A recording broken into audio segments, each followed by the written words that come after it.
Sales TV. Welcome to 2024. I think we can still say that. I hope you've had a great start to the year in whatever role you may be in sales.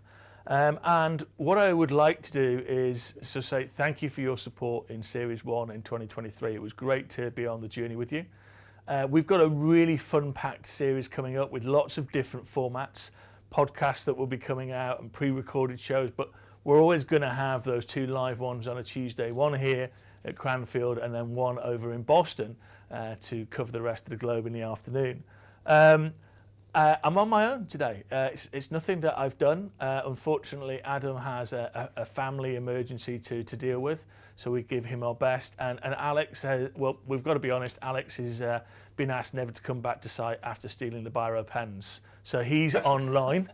And we're joined by a fantastic guest who I've known for ages, and I've done lots of digital things with her, a lovely lady called Helga Stewart. So if we could bring the guests in, please, that would be great.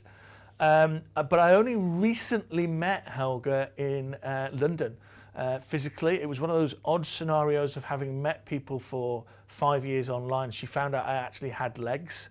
And I have the added benefit, don't I, Helga, of being able to change light bulbs without a stepladder, so quite handy domestically. And now, you know, and aren't they good? I've lost weight, if you've noticed, because it was quite paunchy last in Series 1.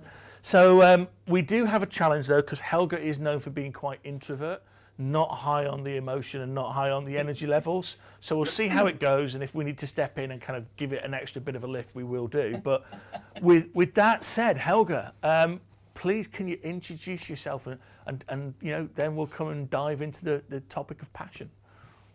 Hi everyone, hello sales shakers out there. I'm Helga Stewart.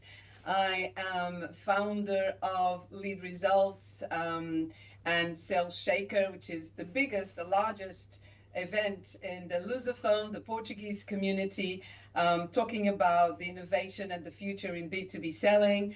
I am an academic director at Nova University, executive education, one of the best executive educations in the world, according to the FT.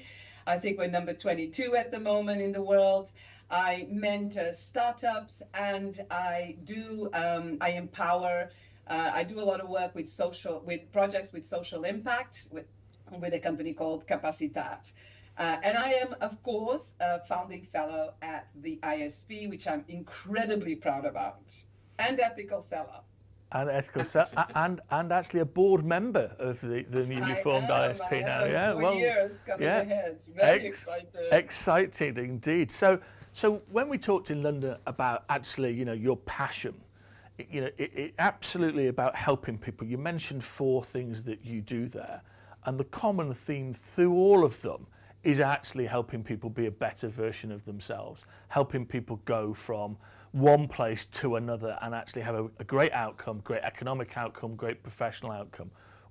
Why are you so passionate about this? What really lights that as a fire for you? Sales is something that I've been doing from very early on. It's been my career for about 24 years. And one of my earlier experiences in sales, when I was working for a company called Bloomberg, was the impact of what I did had on someone. And that really marked me tremendously, because I started to understand that I could be talking about a product or a service, or I could be talking about how that person's life could be improved with what I did, with what I had, with the insights that I delivered. And so that was very powerful, and it marked me ever since. Selling is really about helping your customer to win and delivering value all the way through. But the crux of it is, how is it that you're different or unique to everybody else? And so you have to really dig really deep in this kind of profession and really understand and embrace your faults, your vulnerabilities, your strengths, your differences, what makes you unique. And that's a good thing for anyone. So it gave me life skills And that's why I really, really am passionate about sales. It should be for everyone, absolutely everyone. I love what you're talking about there. I was talking to a lovely lady I met, Sarah Clayton-Jones, who runs something called Read to Lead. And it's fascinating that she's worked with Dan Pink, and obviously his major book was To Sell is Human. You know, and any of us with kids know that boy oh boy, we get out negotiated by our children on a fairly regular basis. So it is ingrained in everything that we do. And I really like the point that you raised there around, you know, the differentiation. So, you know, I love Neil Rackham. I've known him for a long, long time. And he talked about, and has always talked about, that there's 19 salespeople that will sell you a ladder when you're in a hole. Really what people want is that one person that's going to come along and say, well, there's a hole over there and I'm going to help you avoid it. And I think that has been lost a little bit from the times that when you and I started and Alex started selling, more to be this rote product push of, you know, here's the product, just get out there and repeat, as opposed to that lovely natural inquiry that you were talking about. Yeah, but unfortunately, I think the reality is that most people still live in the product-centric world. That's where they live, still. Yeah, that's true. Yeah. I mean, Alex, what are your thoughts? Yeah, well, I do have the pen. I'm willing to give it back if you let me back in the studio. Well, we'll have to let Chris, Toby, Marco, and Rob think about that. It's a vote. Yeah. Sell me this pen, Andy. Yeah. What are my thoughts? Yeah. No, I think to the point Helga just mentioned about we're still product centric. As much as sales leaders, you know, product marketing teams try really hard to be buyer centric in their approach. At the end of the day, I don't think it's lazy salespeople, although that's where my mind's going. You know, we certainly find, I certainly find that it's all too easy to fall back to talking about features and functions rather than outcomes and value. And I think value selling is a term that's often overused. You know, if I think back to, you know, some of my years, some of my best years in sales where I enjoyed selling the most, it was when I worked for an organization that really understood their value proposition and the differentiating value that they delivered to customers. And they kind of built this excitement, this camaraderie between employees, customers, partners. Everybody was kind of getting around this idea of this value, and we had this language, this narrative that everybody kind of understood, whether you were in marketing, sales, customer success, or support. And I think that made it easier to portray, to articulate that value message and be more buyer centric. Yeah, I mean, it helped in a sense that you know, our solution was 40% more expensive than the competition, so we had to communicate value effectively. But then, you know, then I think about the pressure that we're under as salespeople, and that often that negative pressure that kind of, you know, forces salespeople down that rabbit hole of desperation. Well, I just need to sell this product and I need to generate pipelines, so I'm not going to waste my time talking about all this other stuff. I'm just going to get straight to it. Yeah, I think that's you know, a really good summary of it. Helga, I want to switch back to you. You know, in a corporate world, you know, how important actually is social mobility? I mean, I know some leaders think it is, but how is it important, and what do you see the impacts for recruiting and retaining talent? So let's just get this concept of social mobility out the way, so that we're all on the same page. Because when I think about social mobility, I'm thinking about where individuals start in life and where they end up as adults. Okay, and so if we are bringing this subject back into sales, wouldn't it be amazing if sales was one of those areas that can actually help to a society or shape a society to giving everyone a fair chance? And so this starts to, with this being kind of setting the tone, then we start to think about, all of these individuals who, in all of the differences in social class, which are really dictating who gets opportunities, because nirvana doesn't exist, the perfect society doesn't exist where every single individual has got a shot at it. Now, you mentioned earlier about sales being an area that has low barriers to entry. And yes, that's a great thing. But also, we need to understand that professionals that work in this area, they do need to have a certain profile and certain competences, certain skills, and certain behaviors. There has to be standards of excellence across this profession. And this is not something that I believe it's correlated to a person's wealth, but it is related to a person's access to education. And so this access to education, to personal development, to professional development, and I am talking about hard skills and soft skills here. Both of them are equally important. But if we start to look at what individuals in our society have access to this kind of education, and now we have to throw into this basket of skills digital skills as well, then we start to see a hell of a lot of disparities, and companies and corporate companies still not getting right in valuing enough their diversity, equity, and inclusion policies in order to attract these individuals into these departments, the commercial departments. So there is a huge opportunity here for companies to really set the stage and drop some of the barriers that they have, because barriers of entry are not just, give me your CV. A person with a low socioeconomic background might not even have a CV.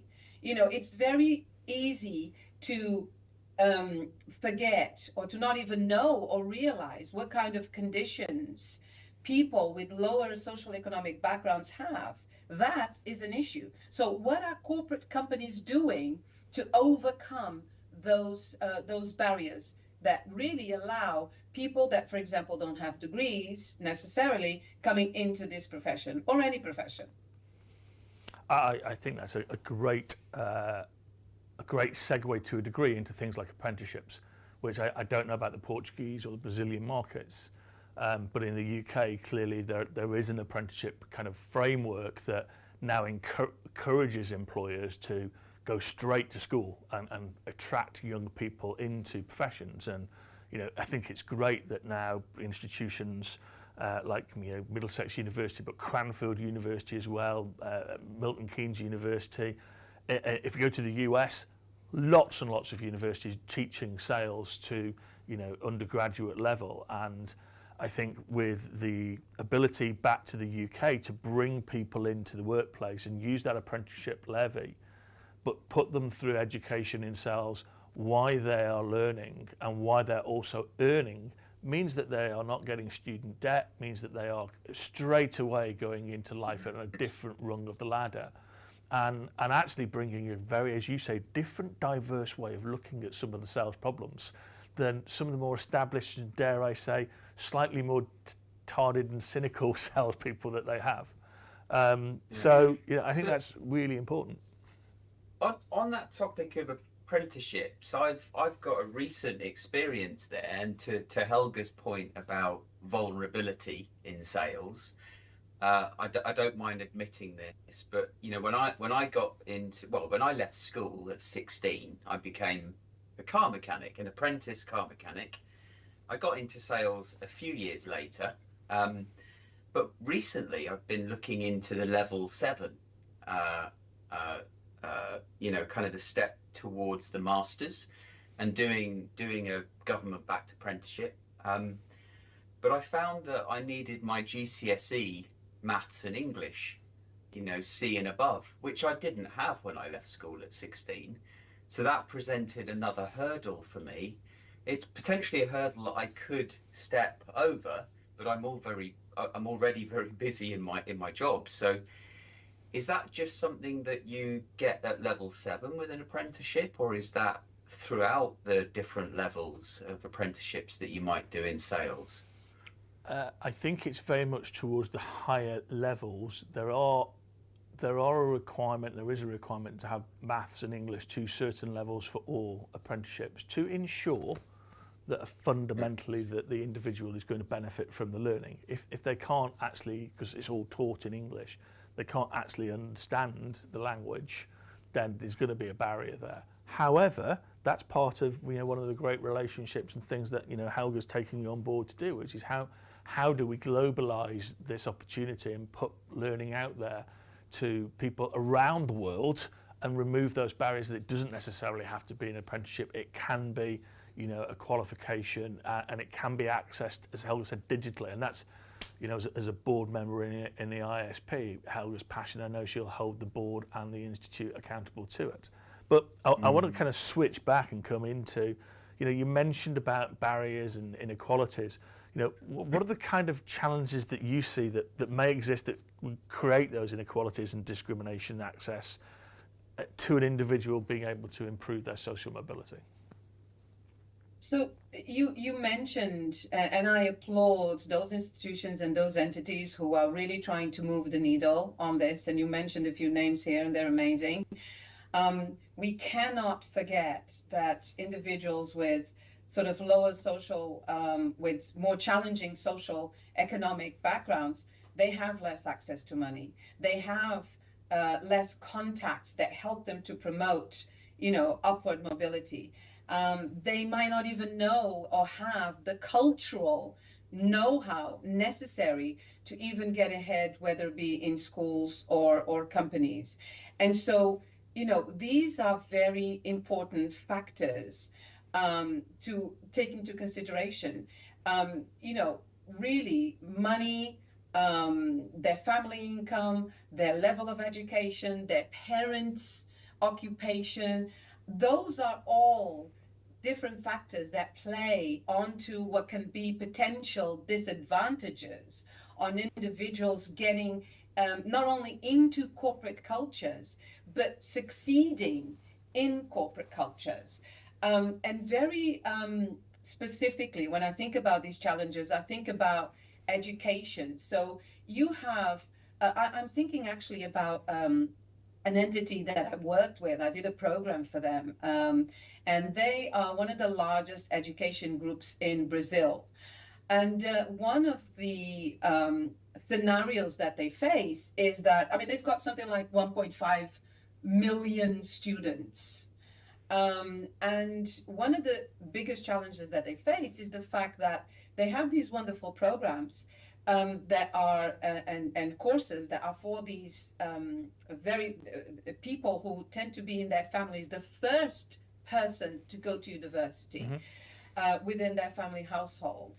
And the dropout levels are incredibly high for all sorts of different reasons, including financial ones. So this attainment in education is a very sensitive issue, and getting to the root of it might not be an easy, straightforward question. Then we also need to think about digital poverty. Now, you and me, Alex here, and many of you watching us, you may be just being a natural in the digital world and with technology, but when we look at most people that could really help to move the needle in sales and the ones that could be getting into this profession with incredible success, they might not have or be in that situation at all. They might not even have access to that education. And it's not just about digital poverty, it's also about digital resilience. There's lots of studies that show that people from lower social economic backgrounds, if anything happens digitally speaking, so they're already not very confident with technology. And then when something happens, they're more likely to drop out and not even pursue or even understand how to overcome those challenges. And of course, there's issues related to money, there's issues related to employment, some of which I actually spoke about earlier in my intervention. And those are all, in my view, quite significant challenges that companies have got to find answers for. And I would say government as well. Yeah, I think some of those points are ones we just don't focus on. I think you're right. You know, the ability for people. I have this view. Alex and I chat about it. So does Adam and Tim and Rob, etc. We just assume that actually, because we are all fairly savvy on digital, that actually all these people are coming through. You know, my daughters are coming through with it, and actually we forget the abuse, and we forget actually how, because we don't act in that way. We're very human. You know, I act on digital in the same way with you guys as I would if I was actually physically meeting you, and my behaviours are within that framework. But actually, a huge amount of behaviours now don't respect that humanity, and actually, yeah, I've not. It's a really interesting way. It's causing me to stumble over it in a way to say that I don't even think we've considered actually how that impacts resilience and mental well-being, because people will say things to other people today that they wouldn't dream of saying to them in a pub or in a social setting. Now I want to kind of ask you the billion-dollar question, you know, kind of conscious of we're coming up with 8 minutes to go, that is, how does sales create new opportunities for mobility? Is Sales TV, you've set out the fact that this is massive untapped potential talent pool, which, you know, sales has a talent issue right now. People are dropping out at the top end, people are not liking it at the bottom. How does sales create those new opportunities for people? So I think I personally like to think of this question in two ways. One is about creating opportunities, but the second level up, I think, is one that we must keep in the forefront of our minds, which is the fact that when we talk about sales and when we talk about the commercial engine of any organization, we are talking about the tip of the spear. We are talking about the revenue generators. I mean, I do think, please, Alex, Andy, help me, right? What else, apart from sales or debt, feeds an organization, right? That's it. And so we are talking about the people who are driving revenue to an organization. Now, do you want to get good people driving this activity, or do you just want anyone driving this activity? So there really is, for me, two levels to this. I think sales is the great democratizer. Oh my gosh, democratizer? Say that again, yeah? Whoa. Democratizer. I don't know. I'm just making stuff up. But I do think that sales is a great democratizer. I don't think I can say it again.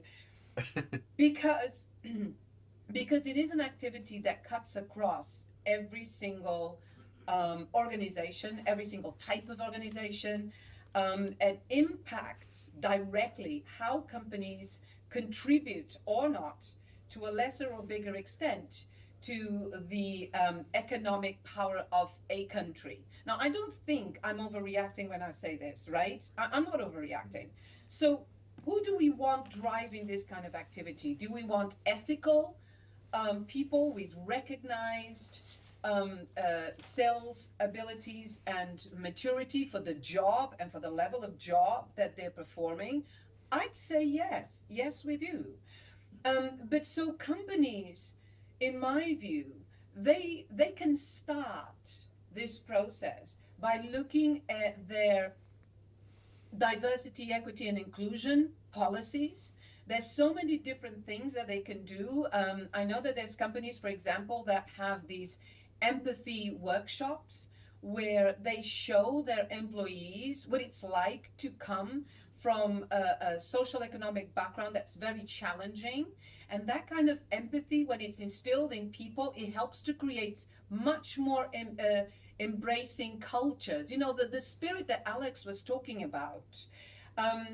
It's very easy for people who are not feeling like they belong in a certain place to feel ostracized. And so companies can really tap into these DEI policies to really start changing or start using the company's culture, which is on one point trying to be client-centric, but at the same time really show and value their employees in the best possible way. So there's all sorts of objectives and policies that they can create to develop these inclusion opportunities that favor these individuals coming into sales, which is probably the area within the organization which is employing the most.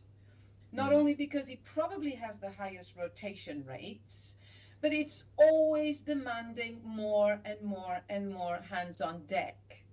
So it's a really important part of a company's strategy to really have a purpose when it comes to their DEI policies, for example, so they can really shape healthy cultures of inclusion and diversity into their sales teams. And then when companies and corporate companies start being serious and doing it in a serious and impactful way, then we start to have a conversation.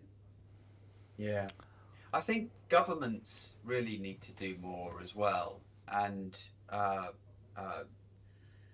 whether it's governments or, for example, my wife and I run a community called She Loves Social. We're trying to attract women into sales, essentially, and empower them with new digital skills, social selling skills. And the more we kind of dive into that and the more people we talk to, the more we realize that actually, rather than just charge women for this, this skill, then, not everybody has the money for it. Wouldn't it be good if there was government funding or funds that we could tap into to empower more women to come into, the community, into the academy and learn these skills? But it's really quite difficult to find, whether or not there are these funds available. I guess it's a question that I'll throw out there. I don't know if either of you have the answer, but where does one go to find out whether or not governments have these funds?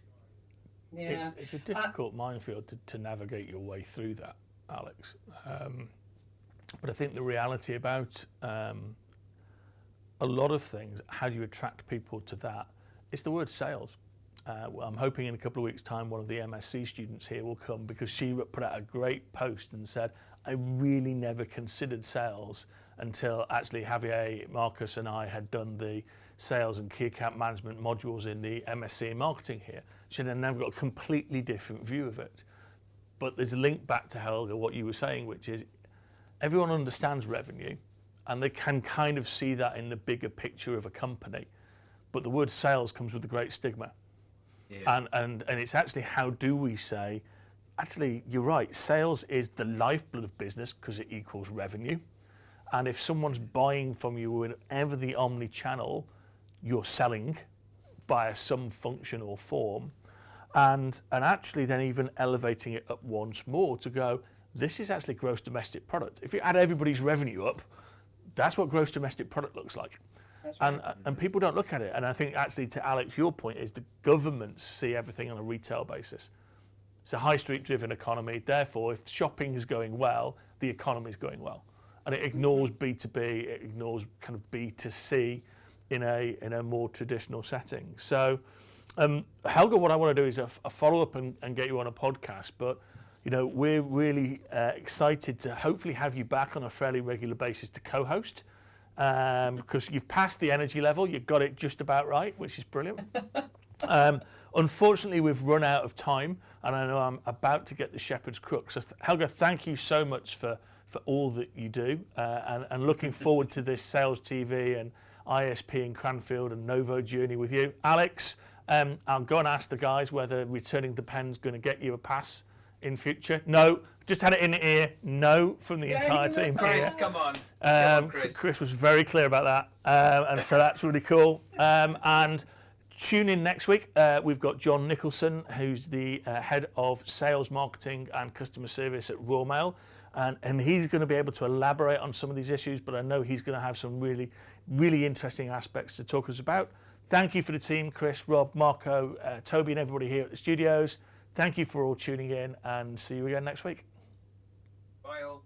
Bye all.